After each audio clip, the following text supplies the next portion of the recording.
Hello everyone, ಹೇಗಿದ್ದೀರಾ? ಎಲ್ಲರೂ ಚೆನ್ನಾಗಿದ್ದೀರಾ? ಅದೇ ರೀತಿ ನಿಮ್ಮ ಲೈಫ್ನಲ್ಲಿ ಪಾಸಿಟಿವ್ ಆಗಿ ಥಿಂಕ್ ಮಾಡ್ತಾ ಇದ್ದೀರಾ ಅಂದ್ಕೊಂಡಿದ್ದೀನಿ. ನಿಮ್ಮ ಮನಸ್ಸಿನಲ್ಲಿ ಯಾರಿದ್ದಾರೋ, ಯಾರ ಬಗ್ಗೆ ನೀವು ತುಂಬ ಥಿಂಕ್ ಮಾಡ್ತಾ ಇದ್ದೀರೋ ಅವರನ್ನು ನೆನೆಸ್ಕೊಂಡು ಸ್ಕ್ರೀನ್ ಮೇಲೆ ಕಾಣಿಸ್ತಾ ಇರುವ ಇಮೇಜಸ್ಗಳಲ್ಲಿ ಒಂದು ಇಮೇಜನ್ನು ಪಿಕ್ ಮಾಡ್ಕೊಳ್ಳಿ. ಇದು ಕಲೆಕ್ಟಿವ್ ಟೈಮ್ಲೆಸ್ ಜನರಲ್ ರೀಡಿಂಗ್ ಆಗಿರುತ್ತೆ. ಜನರಲ್ ರೀಡಿಂಗ್ ಆಗಿರೋದ್ರಿಂದ ಜನರಲ್ ರೀತಿಯಲ್ಲಿಯೇ ನೀವು ಇದನ್ನು ಜಡ್ಜ್ ಮಾಡಬೇಕಾಗುತ್ತೆ. ಅಂದರೆ ಇದು ಜನರಲ್ ರೀಡಿಂಗ್ ಆಗಿರೋದ್ರಿಂದ 100% ಎಲ್ರಿಗೂ ಮ್ಯಾಚ್ ಆಗದೆ ಇರಬಹುದು. ಬಟ್ ನಿಮಗೆ ಎಷ್ಟು ವಿಷಯಗಳು ಮ್ಯಾಚ್ ಆಗುತ್ತೋ, ಎಷ್ಟು ಎನರ್ಜಿಗಳು ಮ್ಯಾಚ್ ಆಗುತ್ತೋ ಅಷ್ಟನ್ನು ಮಾತ್ರ ತಗೊಂಡು ಬಾಕಿ ಉಳಿದಿರುವ ವಿಷಯಗಳನ್ನು ಬಿಡಬೇಕಾಗುತ್ತೆ. ಈ ರೀಡಿಂಗಲ್ಲಿ ಬರುವ ಯಾವುದೇ ವಿಷಯಗಳನ್ನಾಗಲಿ ಫೋರ್ಸ್ಫುಲ್ಲಾಗಿ ನಿಮ್ಮ ಮೇಲೆ ಹಾಕ್ಕೊಳ್ಬಾರ್ದು. ಹಾಗಾದರೆ ಈಗ ರೀಡಿಂಗನ್ನು ಶುರು ಮಾಡೋಣ. ಹೆಲೋ ಆಪ್ಷನ್ ನಂಬರ್ 1, ಹೇಗಿದ್ದೀರಾ ಎಲ್ಲರೂ? ನಿಮ್ಮ ಮನಸ್ಸಿನಲ್ಲಿ ಯಾರಿದ್ದಾರೋ, ಯಾರ ಬಗ್ಗೆ ನೀವು ತುಂಬ ಜಾಸ್ತಿ ಥಿಂಕ್ ಮಾಡ್ತಾ ಇದ್ದೀರೋ ಅವರ ಹೆಸರನ್ನು ಮನಸ್ಸಾರೆ 3 ಬಾರಿ ನೆನೆಸ್ಕೊಂಡು ಈ ರೀಡಿಂಗನ್ನು ನೋಡೋದಕ್ಕೆ ಶುರು ಮಾಡಿ. ರೀಡಿಂಗನ್ನು ನೋಡಬೇಕಾದ್ರೆ ವಿಡಿಯೋನ ಲೈಕ್ ಮಾಡ್ಕೊಳ್ಳಿ. ಆಗ ನಿಮ್ಮ ಎನರ್ಜಿ ಅನ್ನೋದು ಇಲ್ಲಿ ಸರಿಯಾಗಿ ಕನೆಕ್ಟ್ ಆಗುತ್ತೆ. ಅದೇ ರೀತಿ ಈ ರೀಡಿಂಗ್ ಅನ್ನೋದು ನಿಮಗೆ ಸರಿಯಾಗಿ ರೆಸೊನೇಟ್ ಆಗುತ್ತೆ. ಇವತ್ತಿನ ರೀಡಿಂಗನ್ನು ನೀವು ನೋಡ್ತಾ ಇದ್ದರೆ ಇದು ತುಂಬ ಸ್ಪೆಷಲ್. ಇದು ಆಕಸ್ಮಿಕ ಅಲ್ಲ. ಅಂದರೆ ಯಾರೋ ಒಬ್ಬರು ವ್ಯಕ್ತಿ ನಿಮ್ಮ ಬಗ್ಗೆ ತುಂಬ ಜಾಸ್ತಿ ಯೋಚನೆ ಮಾಡ್ತಾ ಇದ್ದಾರೆ. ನಿಮ್ಮ ಎನರ್ಜಿ ಅನ್ನೋದು ಅವರಿಗೆ ಇನ್ನೂ ಕೂಡ ಕನೆಕ್ಟ್ ಆಗಿದೆ. ಪ್ರೆಸೆಂಟ್ ಎನರ್ಜಿಯ ಪ್ರಕಾರ ನೋಡೋದಾದರೆ ಯಾವ ಪರ್ಸನ್ಗೋಸ್ಕರ ಈ ರೀಡಿಂಗನ್ನು ನೋಡ್ತಾ ಇದ್ದೀರೋ ಈ ಪರ್ಸನ್ ನಿಮ್ಮ ಬಗ್ಗೆ ತುಂಬ ಡೀಪಾಗಿ ಥಿಂಕ್ ಮಾಡ್ತಾ ಇದ್ದಾರೆ. ಅವರ ಮನಸ್ಸಿನ ಸ್ಥಿತಿ ಹೇಗಿದೆ ಅಂದರೆ ಇದೀಗ ಅವರ ಲೈಫ್ನಲ್ಲಿ ಎಲ್ಲವೂ ಕೂಡ ಮುಗ್ದೋಗಿದೆ, ಎಲ್ಲವೂ ಕೂಡ ಎಂಡ್ ಆಗಿದೆ ಅನ್ನೋ ಫೀಲಿಂಗ್ ಬರ್ತಾ ಇದೆ. ಅಂದರೆ ಎಲ್ಲವೂ ಕೂಡ ಓವರ್ ಆಗಿದೆ, ಇನ್ನೇನೂ ಉಳಿದಿಲ್ಲ ಅನ್ನೋ ರೀತಿ ಅವರು ಯೋಚನೆ ಮಾಡ್ತಾ ಇದ್ದಾರೆ. ನಿಮ್ಮಿಬ್ಬರ ಮಧ್ಯ ಈಗ ಏನೇ ಆಗಿರಲಿ, ಅಂದರೆ ಮಿಸ್ಅಂಡರ್ಸ್ಟ್ಯಾಂಡಿಂಗ್ ಬಂದಿರಲಿ, ನೀವು ಈಗ ಕಾಂಟ್ಯಾಕ್ಟಲ್ಲಿ ಇರಲಿ ಇಲ್ಲದೆ ಇರಲಿ, ಅವ್ರಿಗೆ ಏನು ಅನ್ನಿಸ್ತಾ ಇದೆ ಅಂದರೆ ನೀವು ಇವರ ಲೈಫ್ನಲ್ಲಿ ಒಂದು ಅಧ್ಯಾಯ ಅಂತ ಅಂದ್ಕೊಳ್ತಿದ್ದಾರೆ. ಆ ಅಧ್ಯಾಯ ತುಂಬ ಬ್ಯೂಟಿಫುಲ್ ಆಗಿತ್ತು, ತುಂಬ ಪ್ರೀತಿಯ, ತುಂಬ ನೆನಪಿನ ಒಂದು ಜರ್ನಿ ಆಗಿತ್ತು. ತುಂಬ ಖುಷಿ ಕೊಟ್ಟಂತಹ ಬ್ಯೂಟಿಫುಲ್ ಮೆಮೊರೀಸ್ಗಳಿಂದ ತುಂಬಿರುವಂತಹ ಇವರ ಲೈಫ್ನ ಜರ್ನಿ ಆಗಿತ್ತು ಅನ್ನೋ ರೀತಿ ಥಿಂಕ್ ಮಾಡ್ತಾ ಇದ್ದಾರೆ. ಅಂದರೆ ಅವ್ರಿಗೆ ತುಂಬ ನೆನಪಾಗ್ತಾ ಇದೆ, ತುಂಬ ಖುಷಿ ಕೊಟ್ಟಿದೆ ನಿಮ್ಮಿಬ್ಬರ ರಿಲೇಷನ್ಶಿಪ್ ಅನ್ನೋದು. ನೀವು ಮೇಲ್ ಆಗಿರಬಹುದು ಅಥವಾ ಫಿಮೇಲ್ ಆಗಿರಬಹುದು, ಅಥವಾ ಈ ಪರ್ಸನ್ ಮೇಲ್ ಆಗಿರಬಹುದು, ಫಿಮೇಲ್ ಆಗಿರಬಹುದು. ಬಟ್ ನಿಮ್ಮ ಜೊತೆ ಕಳೆದ ಸಮಯ ಅವರಿಗೆ ಲೈಫ್ ಟೈಮ್ ಮೆಮೊರಿ ಅಂತ ಇವರು ಅಂದ್ಕೊಳ್ತಿದ್ದಾರೆ. ನಿಮ್ಮ ಜೊತೆ ಅವರು ತುಂಬ ಎಂಜಾಯ್ ಮಾಡಿದರು. ಅಂದರೆ ನಿಮ್ಮ ಮತ್ತು ಇವರ ಲೈಫ್ ಅನ್ನೋದು ತುಂಬ ಖುಷಿಯಾಗಿತ್ತು. ಚಿಕ್ಕ ಚಿಕ್ಕ ವಿಷಯಗಳಲ್ಲೂ ಕೂಡ ಹ್ಯಾಪಿನೆಸ್ ಅನ್ನೋದು ಇತ್ತು. ನಿಮ್ಮಿಬ್ಬರ ಮಧ್ಯೆ ಇದ್ದಂತಹ ಮಾತುಕತೆಗಳು ತುಂಬ ಪ್ರೀತಿಯ ಮಾತುಕತೆಗಳಾಗಿದ್ವು. ಸಣ್ಣ ಸಣ್ಣ ಮಾತುಕತೆಗಳಾದರೂ ಕೂಡ ತುಂಬ ಪ್ರೀತಿಯಿಂದ ಮಾತಾಡ್ತಾ ಇದ್ರಿ. ಆ ಕ್ಷಣಗಳು ಇವತ್ತಿಗೂ ಕೂಡ ಅವರ ಮನಸ್ಸಿನಲ್ಲಿ ತುಂಬ ಕ್ಲಿಯರ್ ಆಗಿ ಅವ್ರಿಗೆ ಕಾಣಿಸ್ತಾ ಇದೆ. ಅದರ ಬಗ್ಗೆ ತುಂಬ ನೆನಪು ಮಾಡ್ಕೊಳ್ತಾ ಇದ್ದಾರೆ. ನಿಮ್ಮಿಬ್ಬರ ಲೈಫ್ ಜರ್ನಿ ಒಂದು ಬ್ಯೂಟಿಫುಲ್ ಟ್ರಾವೆಲ್ ರೀತಿ ಇತ್ತು ಅಂತ ಇವರು ಅಂದ್ಕೊಳ್ತಿದ್ದಾರೆ. ಯಾವ ರೀತಿ ಅಂದರೆ ಅದನ್ನು ಮತ್ತೆ ಮತ್ತೆ ನೆನಪು ಮಾಡ್ಕೊಳ್ಳೋದು ಅವ್ರಿಗೆ ತುಂಬ ಇಷ್ಟ ಆಗುತ್ತೆ ಅನ್ನೋ ರೀತಿ ಥಿಂಕ್ ಮಾಡ್ತಾ ಇದ್ದಾರೆ. ಬಟ್ ಅವ್ರು ಯಾವತ್ತೂ ಕನಸಿನಲ್ಲೂ ಅಂದ್ಕೊಂಡಿರಲಿಲ್ಲ ನೀವೇನಾದರೂ ಈಗ ಈ ಪರ್ಸನ್ನಿಂದ ದೂರ ಆಗಿದ್ದೀರಾ ಅಂದರೆ ಅವರು ಅಂದ್ಕೊಂಡೇ ಇರಲಿಲ್ಲ ನೀವು ಇವರ ಲೈಫಿಂದ ದೂರ ಆಗ್ತೀರಾ ಅಥವಾ ಈ ಪರ್ಸನ್ ನಿಮ್ಮಿಂದ ದೂರ ಆಗ್ತಾರೆ ಅಂತ ಇವರು ಯಾವತ್ತೂ ಅಂದ್ಕೊಂಡಿರಲಿಲ್ಲ ಅನ್ನೋ ರೀತಿ ಥಿಂಕ್ ಮಾಡ್ತಾ ಇದ್ದಾರೆ. ಕೆಲವರ ಎನರ್ಜಿಯ ಪ್ರಕಾರ ಈಗ ಪ್ರೆಸೆಂಟಲ್ಲಿ ನಿಮ್ಮಿಬ್ಬರ ಮಧ್ಯ ಡಿಸ್ಟೆನ್ಸ್ ಅನ್ನೋದು ಬಂದಿರಬಹುದು, ಲಾಂಗ್ ಡಿಸ್ಟೆನ್ಸ್ ಅನ್ನೋದು ಬಂದಿರಬಹುದು, ಕಮ್ಯುನಿಕೇಷನ್ ಗ್ಯಾಪ್ ಆಗಿರಬಹುದು, ಅಥವಾ ಮಿಸ್ಅಂಡರ್ಸ್ಟ್ಯಾಂಡಿಂಗ್ ಬಂದಿರಬಹುದು, ಯಾವುದೋ ಒಂದು ಪ್ರಾಬ್ಲಮ್ಸ್ ಬಂದಿರಬಹುದು. ಆದರೆ ಈ ರೀತಿ ಎಲ್ಲವೂ ಬದಲಾಗುತ್ತೆ ಅಂತ ಅವ್ರು ಯಾವತ್ತೂ ಅಂದ್ಕೊಂಡಿರಲಿಲ್ಲ.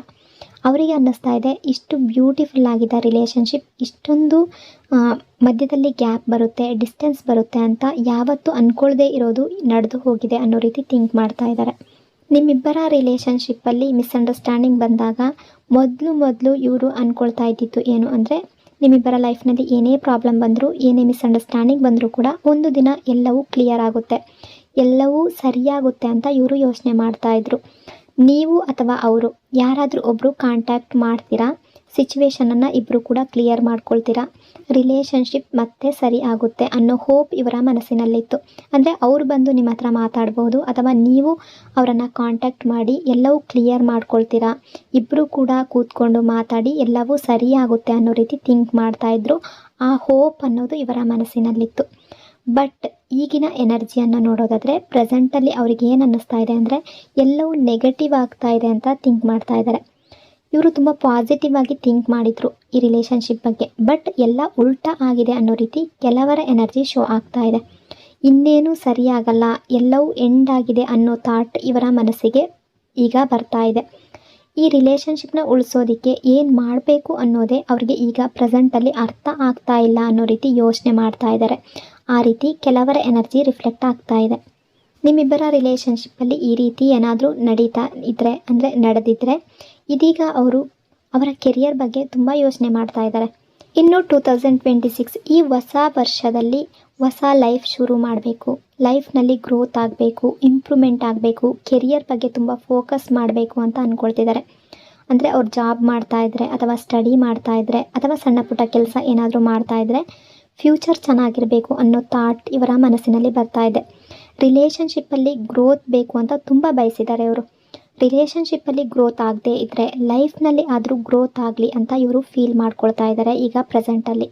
ಬಟ್ ಇವ್ರು ಏನೇ ಅಂದ್ಕೊಂಡ್ರೂ ಕೂಡ, ಎಷ್ಟೇ ಯೋಚನೆ ಮಾಡಿದ್ರೂ ಕೂಡ, ಫೋಕಸ್ ಮಾಡ್ತೀನಿ ಮುಂದಿನ ಲೈಫ್ ಬಗ್ಗೆ ಅಂತ ತಿಳ್ಕೊಂಡ್ರೂ ಕೂಡ, ಬಟ್ ನಿಮ್ಮಿಂದ ಅಥವಾ ಇವರು ನಿಮ್ಮಿಂದ ಇವರೇನಾದರೂ ದೂರ ಆಗಿದ್ದರೆ ನಿಮ್ಮನ್ನು ಮರೆಯೋದು ಇವರಿಗೆ ತುಂಬ ಡಿಫಿಕಲ್ಟ್ ಅಂತ ಅನ್ನಿಸ್ತಾ ಇದೆ. ಅಷ್ಟು ಈಸಿ ಅಂತ ಅನ್ನಿಸ್ತಾ ಇಲ್ಲ. ನಿಮ್ಮಿಂದ ದೂರ ಆಗೋಕ್ಕೆ ಆಗಲ್ಲ ಅನ್ನೋ ರೀತಿ ಥಿಂಕ್ ಮಾಡ್ತಾ ಇದ್ದಾರೆ. ಆ ರೀತಿಯ ಫೀಲಿಂಗ್ ಇವರ ಮನಸ್ಸಿನಲ್ಲಿ ಬರ್ತಾ ಇದೆ. ನಿಮ್ಮನ್ನು ಸಂಪೂರ್ಣವಾಗಿ ಮರೆತು ಬಿಡೋದು ಅಂದರೆ ಅವರಿಗೆ ಸಾಧ್ಯ ಇಲ್ಲ ಅನ್ನೋ ರೀತಿ ಯೋಚನೆ ಮಾಡ್ತಾ ಇದ್ದಾರೆ. ಆದರೆ ಲೈಫ್ ಅನ್ನೋದು ಮುಂದೆ ಹೋಗಬೇಕು ಅನ್ನೋದು ಕೂಡ ಅವರಿಗೆ ಗೊತ್ತಿದೆ.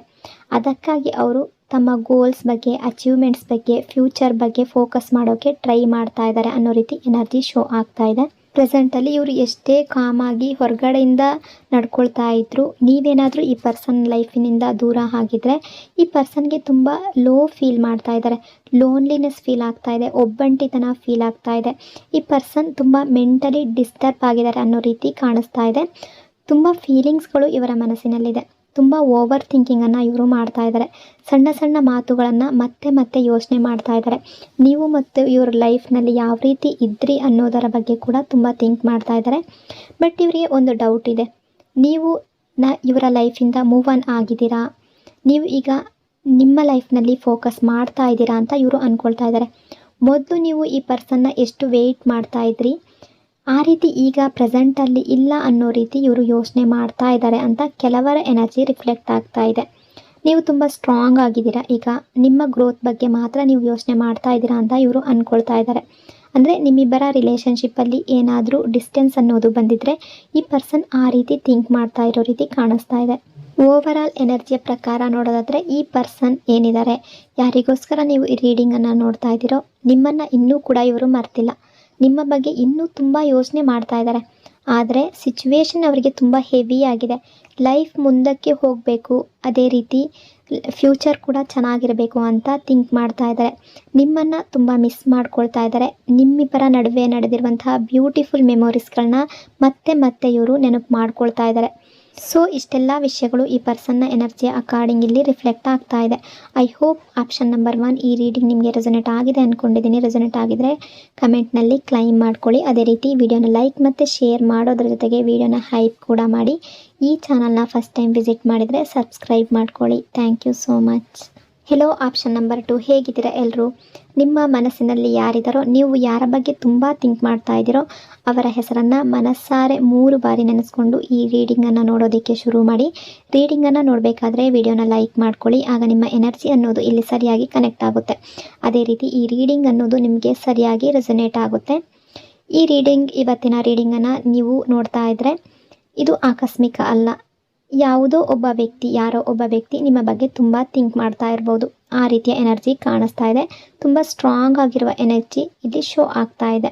ಯಾವ ಪರ್ಸನ್ಗೋಸ್ಕರ ಈ ರೀಡಿಂಗನ್ನು ನೋಡ್ತಾ ಇದ್ದೀರೋ ಅವರ ಮನಸ್ಸಿನಲ್ಲಿ ಈಗ ಏನು ನಡೀತಾ ಇದೆ, ಅವರ ಯೋಚನೆಗಳೇನು, ಅವರು ಈ ರಿಲೇಷನ್ಶಿಪ್ ಬಗ್ಗೆ ಏನು ಡಿಸೈಡ್ ಮಾಡ್ತಾ ಇದ್ದಾರೆ ಎಲ್ಲವನ್ನು ನೋಡುವ ಪ್ರಯತ್ನವನ್ನು ಮಾಡೋಣ.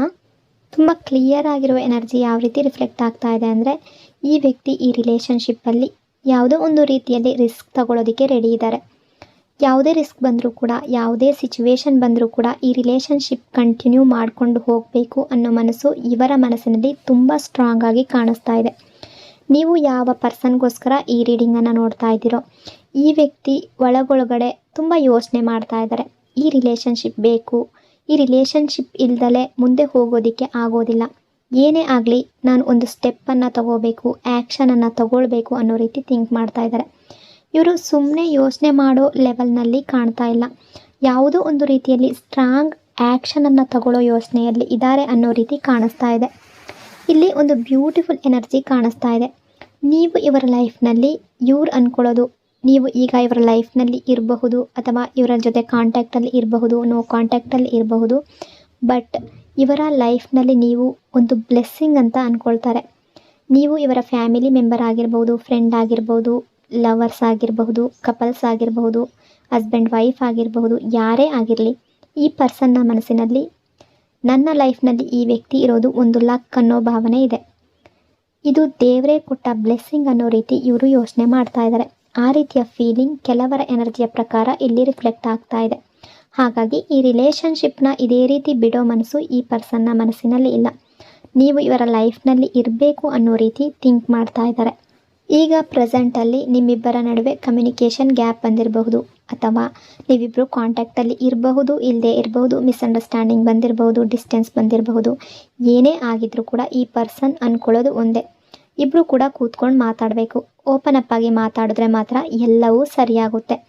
ಮೆಸೇಜ್ ಏನೇ ಮಾಡಿದ್ರೂ ಕೂಡ ಸರಿಯಾಗಿ ಮಾತಾಡಿದ್ರು ಎಲ್ಲವೂ ಸರಿಯಾಗೋದು. ಕೇವಲ ಮೆಸೇಜಿಂದ ಹೇಳ್ಕೊಂಡ್ರೆ ಸರಿಯಾಗೋದಿಲ್ಲ. ಇಬ್ಬರು ಕೂಡ ಕಮ್ಯುನಿಕೇಷನ್ ಅನ್ನೋದನ್ನು ಮಾಡಿದ್ರೆ ಎಲ್ಲವೂ ಕ್ಲಿಯರ್ ಆಗುತ್ತೆ ಅನ್ನೋ ರೀತಿ ಇವರ ಮನಸ್ಸಿನಲ್ಲಿದೆ. ಈ ರಿಲೇಷನ್ಶಿಪ್ಪಲ್ಲಿ ಒಂದು ಚೇಂಜಸ್ ಅನ್ನೋದು ಬೇಕು ಅನ್ನೋದು ಇವರ ಮನಸ್ಸಿಗೆ ಬಂದಿದೆ. ಅಂದರೆ ಪಾಸ್ಟಲ್ಲಿ ಯಾವ ರೀತಿ ಇತ್ತೋ ಹೇಗಿತ್ತೋ ಅದೆಲ್ಲ ಅವ್ರಿಗೆ ಬೇಡ. ಅಂದರೆ ಯಾವುದೇ ರೀತಿ ಮಿಸ್ಅಂಡರ್ಸ್ಟ್ಯಾಂಡಿಂಗ್ ಬಂದಿರಬಹುದು, ಏನೇ ಬಂದಿರಬಹುದು, ಪ್ರಾಬ್ಲಮ್ ಬಂದಿರಬಹುದು, ಅದೆಲ್ಲವನ್ನು ಬಿಟ್ಟು ಮುಂದೆ ಹೋಗಬೇಕು. ಲೈಫ್ನಲ್ಲಿ ಕ್ಲಾರಿಟಿ ಅನ್ನೋದು ಬರಬೇಕು. ನಿಮ್ಮಿಬ್ಬರ ಲೈಫ್ನಲ್ಲಿ ಬ್ಯಾಲೆನ್ಸ್ ಅನ್ನೋದು ಬರಬೇಕು. ಈ ರಿಲೇಷನ್ಶಿಪ್ಪಲ್ಲಿ ಬ್ಯಾಲೆನ್ಸ್ ಅನ್ನೋದು ಬರಬೇಕು ಅಂತ ಥಿಂಕ್ ಮಾಡ್ತಾ ಇದ್ದಾರೆ. ಇಬ್ಬರೂ ಕೂಡ ಒಬ್ಬರನ್ನೊಬ್ಬರು ಚೆನ್ನಾಗಿ ಅರ್ಥ ಮಾಡ್ಕೋಬೇಕು ಅಂತ ಇವರು ಯೋಚನೆ ಮಾಡ್ತಾ ಇದ್ದಾರೆ. ಒಟ್ಟಿನಲ್ಲಿ ಹೇಳಬೇಕು ಅಂದರೆ ಈ ಪರ್ಸನ್ನ ಮನಸ್ಸಿನಲ್ಲಿ ದೊಡ್ಡ ಒಂದು ಥಾಟ್ ಇದೆ. ಅಂದರೆ ಈ ರಿಲೇಷನ್ಶಿಪ್ಪಲ್ಲಿ ರಿಸ್ಕ್ ತಗೊಳ್ಬೇಕು ಅಂತ ಇದ್ದಾರೆ. ಇಲ್ಲಿ ಎಲ್ಲವೂ ಸರಿ ಆಗ್ಬೋದು ಅಥವಾ ಎಲ್ಲ ಕೂಡ ಹಾಳಾಗ್ಬೋದು. ಆದರೆ ಏನೇ ಆಗಲಿ ಕೂಡ ಒಂದು ರಿಸ್ಕ್ ತಗೊಳ್ಳೋಣ, ಫ್ಯೂಚರ್ನಲ್ಲಿ ರಿಗ್ರೆಟ್ ಇರಬಾರ್ದು. ಅಂದರೆ ಆ್ಯಕ್ಷನನ್ನು ತಗೊಳ್ಳಿಲ್ಲ, ಏನೂ ಮಾಡಲಿಲ್ಲ ಅನ್ನೋ ರಿಗ್ರೆಟ್ ಅಂತೂ ಇರಬಾರ್ದು ಅನ್ನೋ ಸ್ಟ್ರಾಂಗ್ ಫೀಲಿಂಗ್ ಇರೋದು. ಅಂದರೆ ಟ್ರೈ ಮಾಡದೆ ಬಿಟ್ಟರೆ ಮುಂದೆ ತಪ್ಪು ಮಾಡಿದ್ದೀನಿ ಅನ್ನೋ ಗಿಲ್ಟ್ ಇರುತ್ತೆ ಅಂತ ಇವರು ಅಂದ್ಕೊಳ್ತಿದ್ದಾರೆ. ಯಾವುದಾದ್ರೊಂದು ಆ್ಯಕ್ಷನನ್ನು ಕರೆಕ್ಟಾಗಿ ತಗೊಂಡ್ರೆ ಇಬ್ಬರೂ ಕೂಡ ಸರಿಯಾದ ಮಾತಾಡಿ ಸರಿಯಾಗಿ ಕೂತ್ಕೊಂಡು ಎಲ್ಲವನ್ನು ಹೇಳಿಕೊಂಡು ಎಲ್ಲವನ್ನು ಕ್ಲಿಯರ್ ಮಾಡಿಕೊಂಡು ರಿಲೇಷನ್ಶಿಪ್ನ ಕಂಟಿನ್ಯೂ ಮಾಡಿಕೊಂಡು ಹೋದರೆ ಎಲ್ಲವೂ ಕೂಡ ಸರಿಯಾಗುತ್ತೆ. ಮುಂದೆ ಫ್ಯೂಚರಲ್ಲಿ ಅದರ ಬಗ್ಗೆ ರಿಗ್ರೆಟ್ ಫೀಲ್ ಮಾಡ್ಕೊಳ್ಳೋದು ಇರೋದಿಲ್ಲ ಅನ್ನೋ ರೀತಿ ಇವರು ಅಂದ್ಕೊಳ್ತಿದ್ದಾರೆ. ಈ ಪರ್ಸನ್ಗೆ ಡೌಟ್ಸ್ ಅನ್ನೋದು ಇಷ್ಟ ಇಲ್ಲ, ಕನ್ಫ್ಯೂಷನ್ ಅನ್ನೋದು ಇಷ್ಟ ಇಲ್ಲ. ಅವರು ಅಂದ್ಕೊಳ್ಳೋದು ಎಲ್ಲವೂ ಕ್ಲಿಯರ್ ಆಗಿರಬೇಕು, ಮನಸ್ಸಿನಲ್ಲಿ ಏನಿದೆ ಅದನ್ನು ಹೇಳ್ಕೋಬೇಕು, ಮಿಸ್ಅಂಡರ್ಸ್ಟ್ಯಾಂಡಿಂಗ್ ಅನ್ನೋದು ಉಳಿಬಾರ್ದು. ಕ್ಲಾರಿಟಿ ಜೊತೆ ಬರೋ ಎನರ್ಜಿ ಕಾಣಿಸ್ತಾ ಇದೆ. ಅಂದರೆ ನಿಮ್ಮ ಕಡೆಗೆ ಈ ಪರ್ಸನ್ ಒಂದು ಸ್ಟ್ರಾಂಗ್ ಆಗಿರೋ ಕ್ಲಾರಿಟಿ ಜೊತೆ ಅಥವಾ ಒಂದು ಸ್ಟ್ರಾಂಗ್ ಆಗಿರೋ ಆ್ಯಕ್ಷನ್ ಜೊತೆಗೆ ಬರೋ ರೀತಿ ಕಾಣಿಸ್ತಾ ಇದೆ. ತುಂಬ ಫೀಲಿಂಗ್ಸ್ಗಳಿದೆ ಈ ಪರ್ಸನ್ನ ಮನಸ್ಸಿನಲ್ಲಿ. ಅಂದರೆ ಇವರು ಮೊದಲೇ ಆ್ಯಕ್ಷನನ್ನು ತಗೋಬೇಕಿತ್ತು. ಅಂದರೆ ಈಗ ಏನಾದರೂ ಇವರು ಈ ರಿಲೇಷನ್ಶಿಪ್ಪಲ್ಲಿ ಏನಾದರೂ ಮಾಡಬೇಕು ಅಂತ ಇದ್ದರೆ, ಈ ರಿಲೇಷನ್ಶಿಪ್ ಬಗ್ಗೆ ಒಂದು ಡಿಸಿಷನ್ನ ತಗೊಳ್ಬೇಕು ಅಂತ ಇದ್ದರೆ ಅದನ್ನು ಮೊದಲೇ ಮಾಡಬೇಕಿತ್ತು. ಅವತ್ತೇ ಅದರ ಬಗ್ಗೆ ಎಲ್ಲವನ್ನ ಮಾತಾಡಬೇಕಿತ್ತು. ಅವತ್ತಿನ ದಿನವೇ ಎಲ್ಲವೂ ಆ್ಯಕ್ಷನನ್ನು ತಗೋಬೇಕಿತ್ತು ಅನ್ನೋ ರೀತಿ ಈಗ ರಿಗ್ರೆಟ್ ಫೀಲ್ ಮಾಡ್ಕೊಳ್ತಾ ಇದ್ದಾರೆ.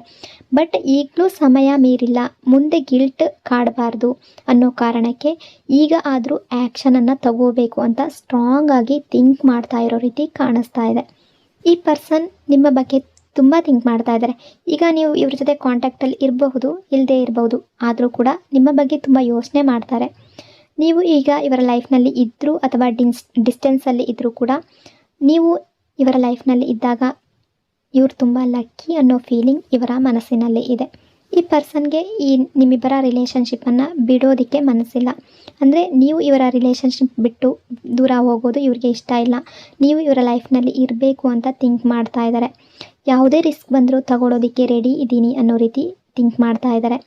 ಮತ್ತು ಕ್ಲಾರಿಟಿ ಜೊತೆ ಮುಂದಕ್ಕೆ ಹೋಗುವ ಯೋಚನೆ ಇವರ ಮನಸ್ಸಿನಲ್ಲಿ ತುಂಬ ಇದೆ. ಅಂದರೆ ಫ್ಯೂಚರಲ್ಲಿ ಯಾವುದೇ ರೀತಿಯ ಯೋಚನೆ ಇರಬಾರ್ದು, ನೀವಿಬ್ಬರು ಕೂಡ ಸರಿಯಾದ ನಿರ್ಧಾರವನ್ನು ತಗೊಳ್ಬೇಕು ಅನ್ನೋ ರೀತಿ ಅಂದ್ಕೊಳ್ತಾ ಇದ್ದಾರೆ. ಟೋಟಲಾಗಿ ಓವರಾಲ್ ಆಗಿ ಹೇಳಬೇಕು ಅಂದರೆ ನೀವು ಇವರ ಲೈಫ್ನಲ್ಲಿ ಒಂದು ಬ್ಲೆಸ್ಸಿಂಗ್ ಅನ್ನೋ ರೀತಿ ಇವರು ನಿಮ್ಮ ಬಗ್ಗೆ ಥಿಂಕ್ ಮಾಡ್ತಾರೆ. ನೀವು ಇವರಿಂದ ಏನಾದರೂ ದೂರ ಇದ್ದರೆ ಈ ಪರ್ಸನ್ನ ಮನಸ್ಸಿನಲ್ಲಿ ತುಂಬ ಮಿಸ್ಸಿಂಗ್ ಎನರ್ಜಿ ಅನ್ನೋದು ಕಾಣಿಸ್ತಾ ಇದೆ. ನಿಮ್ಮ ಬಗ್ಗೆ ತುಂಬ ಯೋಚನೆ ಮಾಡ್ತಾ ಇದ್ದಾರೆ ಅನ್ನೋ ರೀತಿ ಎನರ್ಜಿ ಶೋ ಆಗ್ತಾ ಇದೆ. ಈ ರಿಲೇಷನ್ಶಿಪ್ ಬಗ್ಗೆ ತುಂಬ ಥಿಂಕ್ ಮಾಡ್ತಾ ಇದ್ದಾರೆ. ಸೊ ಇಷ್ಟೆಲ್ಲ ವಿಷಯಗಳು ಈ ಪರ್ಸನ್ನ ಎನರ್ಜಿ ಅಕಾರ್ಡಿಂಗ್ ಇಲ್ಲಿ ರಿಫ್ಲೆಕ್ಟ್ ಆಗ್ತಾ ಇದೆ. ಐ ಹೋಪ್ ಆಪ್ಷನ್ ನಂಬರ್ 2, ಈ ರೀಡಿಂಗ್ ನಿಮಗೆ ರೆಸೊನೇಟ್ ಆಗಿದೆ ಅಂದ್ಕೊಂಡಿದ್ದೀನಿ. ರೆಸೊನೇಟ್ ಆಗಿದ್ದರೆ ಕಮೆಂಟ್ನಲ್ಲಿ ಕ್ಲೈಮ್ ಮಾಡ್ಕೊಳ್ಳಿ. ಅದೇ ರೀತಿ ವಿಡಿಯೋನ ಲೈಕ್ ಮತ್ತು ಶೇರ್ ಮಾಡೋದ್ರ ಜೊತೆಗೆ ವಿಡಿಯೋನ ಹೈಪ್ ಕೂಡ ಮಾಡಿ. ಈ ಚಾನಲ್ನ ಫಸ್ಟ್ ಟೈಮ್ ವಿಸಿಟ್ ಮಾಡಿದರೆ ಸಬ್ಸ್ಕ್ರೈಬ್ ಮಾಡ್ಕೊಳ್ಳಿ. ಈ ಹೊಸ ವರ್ಷ ಅನ್ನೋದು ನಿಮ್ಮೆಲ್ಲರ ಲೈಫ್ನಲ್ಲಿ, ಪ್ರತಿಯೊಬ್ಬರ ಲೈಫ್ನಲ್ಲಿ ಪ್ರೀತಿ, ಖುಷಿ, ಹ್ಯಾಪಿನೆಸ್ ಅನ್ನೋದು ತುಂಬಿರಲಿ. ಇನ್ನೊಂದು ಡೀಪ್ ರೀಡಿಂಗ್ನೊಂದಿಗೆ ಮತ್ತೆ ಸಿಗ್ತೀನಿ. Until then take care. Thank you so much.